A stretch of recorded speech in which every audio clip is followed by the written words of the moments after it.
kayo guys.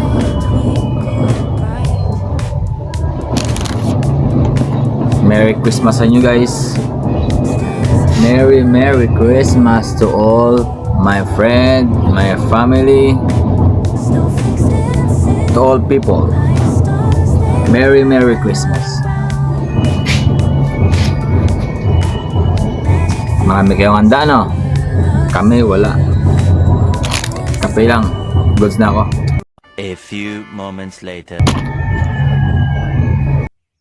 Oh, okay.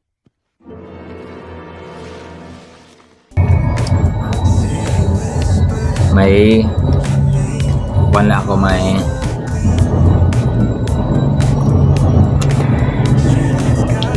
babatiin lang pala ako.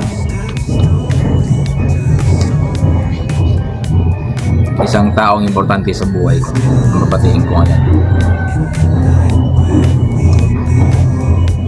Lord God in heaven, hallelujah, praise God.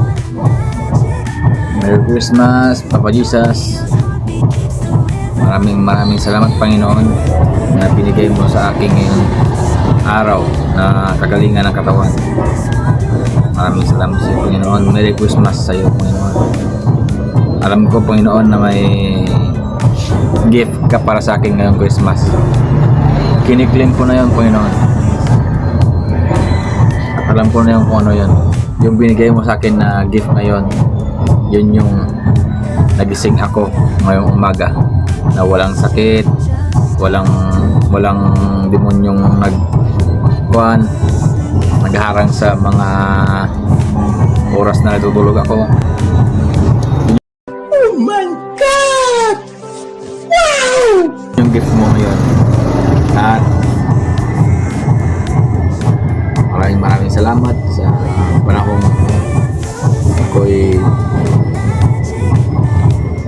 lugmok at muling nagbalik sa iyo Panginoon. At dahil sa iyo Panginoon, nandito ako ngayon. Maganda pang katawan, sigla, walang sakit. Maraming salamat Panginoon. Sa ulitin, Merry Christmas Panginoon. In Jesus name, amen and amen. Ikaw kapatid, nag-rate ka na ba kapatid? Yeah, man, I think Rachel's beautiful because she's got good brains.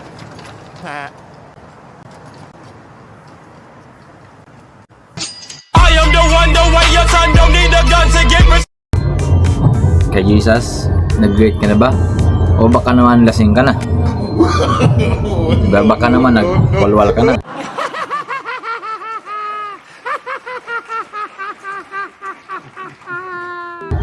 Hindi mo pa nag-rate ang isang taong gumawa sa'yo. Diba?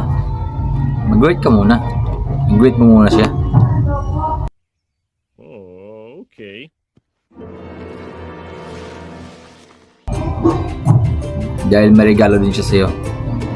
Kaso, hindi mo lang randam.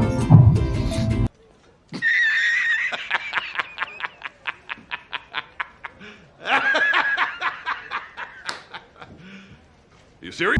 Kasi, ang isip mo, Pasko na naman. Walwal na. Inuman na.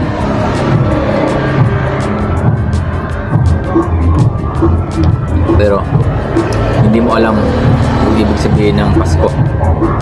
Kung alam mo, mag-grade ka dapat sa kanya. Grade ko muna sa kanya bago mo gawin ang gusto mo. I have so many questions! Mahal tayo ng Panginoon. You smart. You very smart. We the best. You a genius. Binibigyan tayo ng freedom sa buhay natin. Kaya tayo ay bahala kung anong gawin natin. Basta unahin natin siya. Sa pagtulog mo, mag-pray ka. Sa paggising mo sa umaga, mag-pray ka.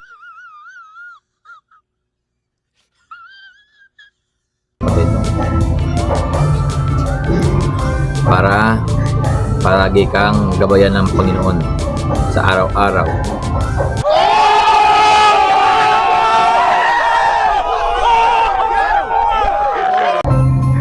Kaya yan lang ang sabi ko. Shalom everyone. Bye for now.